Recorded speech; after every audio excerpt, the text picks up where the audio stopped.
Hello, all. Congratulations for getting through another season of Warships.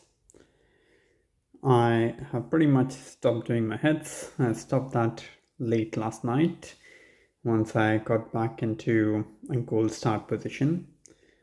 I think it was becoming quite tough to actually make any progress because, as you can see, it's only one loss.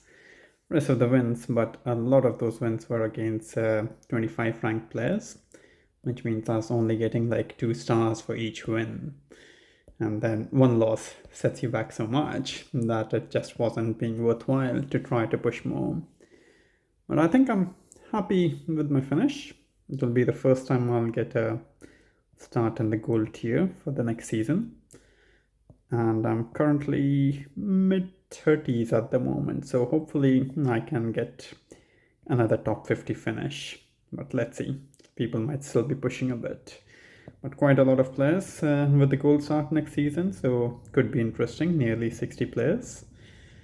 That would be probably one of the biggest gold start um, list of players that we'll have next season. A lot of Chinese accounts, they have made their way to the top of the leaderboard. Congratulations to Kaiser, who gave them quite a good fight, and Paul and Big Bear. Very well done, everyone. In terms of my heads, I'll just go through those and then I'll just recap a bit about the season as well, plus a few changes from my side for the next season onwards. But this is kind of like a spreadish layout, trying to utilize the wall quite a lot so that the bombers don't really target their defenses too much at a time. So the best approach for these sort of layouts is to flare somewhere in the middle. There's always the risk that this could go poorly, but to get a fast time, I don't think there's any other better way. You can definitely get it done in a slower time, much safer. But this approach kind of ensures that you get a decent amount of time. And since I have the critters and the extra GB, I'm going to use those tech to keep my bombers alive for as much as possible so that they can get the engine rooms done. Because in terms of the defenses which can kill the bombers, those are still comparatively less compared to the overall buildings on the base. So even though I don't have any meat shield, the bombers by themselves, they will take down the base. 152, so more of a compact layout, just like I was running. Just speed it up to get the head started and then get it back to 2 times. So on these sort of bases, I'm using 2 heavies, 6 border bombers, similar to the previous hit as well. Let's go on. I did take out 2 of the RLs just to make it slightly easier for me.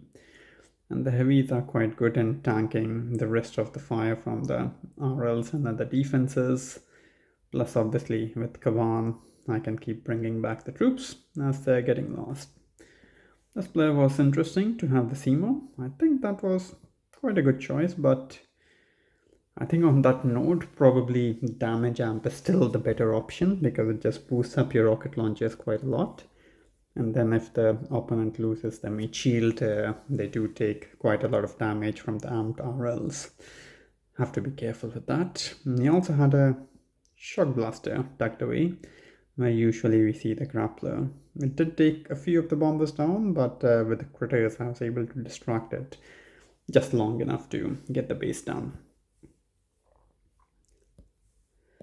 Next one against Luke.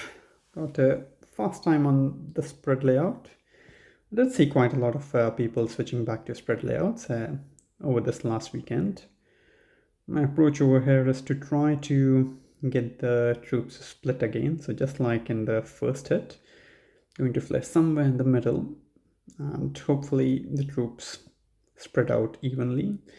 In some cases, I've observed that the bombers split more towards one side than the other, and then it just becomes a case of managing the hit so that your troops can still keep on moving forward.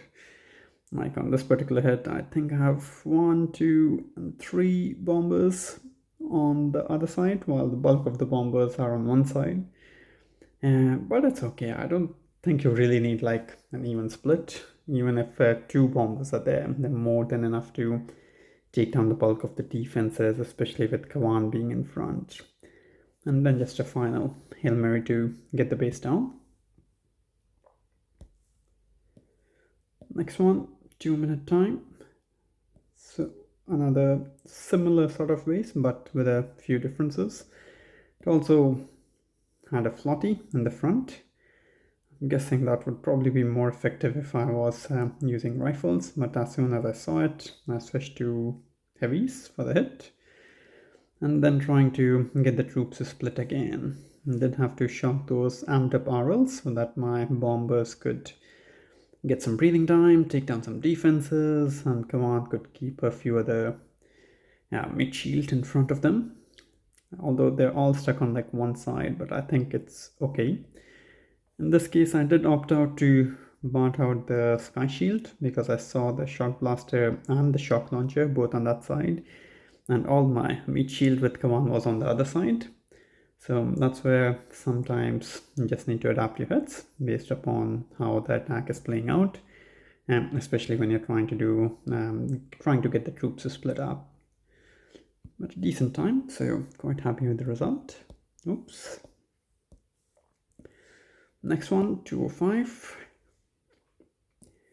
So this one was also another spread layout.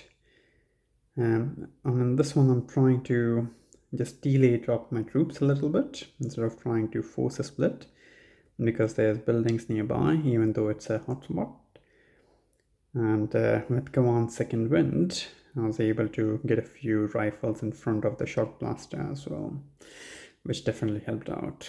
Then using critters to help out the bombers on this side who don't have any cover. The main defense that will take them out is the Doom Cannon, but luckily that's slightly behind, otherwise that would have had more damage on my troops. And then there was still a few bombers which are outside its range, so they would have definitely taken down the ER, even if it would have killed the other bombers. But I did throw a box of critters just to distract it, and then the final 2 ERs can be a quick Hail Mary. So against Lord 777, I didn't manage my hit well, so got quite a poor time, and he got me by around 11 seconds, so well played to him. Next one, 147, win by 2 seconds. I did think that I would have lost this, but luckily I just got through. I'm going to use the same sort of approach. 2 heavies, 6 bombers, all going to the left corner. Previously I was taking the troops from the front, but either I would get like a really good time or I would end up fizzling. And just to be a bit more consistent, I went the longer route on the map. And so far, it worked out okay yesterday. So if you folks are still playing today, hopefully this will help out. And then just spinning down the rocket so that it's not killing off my bombers one at a time. And using the critters to distract some defenses and clear mines as well. The shock blaster will be busy with the meat shield in front of it, so that's very nice. And then the bombers can start taking down the ERs and the defenses. Just a little bit health left on the final ER, which I got down with the artillery. Next one, Legend Beat King. Slow time by me on the set. Slightly different of a spread layout. It had a grappler in the middle, so I was wondering whether I should try to do a split hit with the hotbot and grappler, but in the end I just decided to delay my troops instead.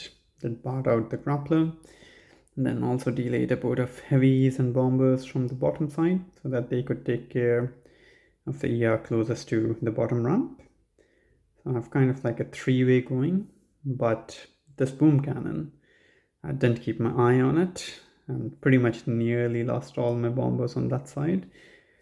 But since there was no mid shield and there was quite a few mines, did have to do this hit slowly but steadily. And luckily the bombers are quite strong. They were able to take down most of the defenses. And then it was just a case of waiting for the final 2 defenses to go down before I can start clearing out the ERs as well. Slow time, but slow and steady sometimes do win the race.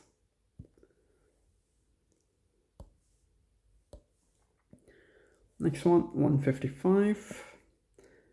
So this was kind of similar to one of the other heads also. It had a grappler in the middle, which I parted out. And I'm dropping 1 boat of bombers and a boat of rifles from the bottom ramp, D8, to take down the bottom ear. While the D8 come on and the bombers are going to try to take out the top. This one was really lucky because Kawan was very, very close to a boom mine and he could have just stepped over it as is usual. But luckily he just missed it, and then with the second win I was able to take care of that boom mine.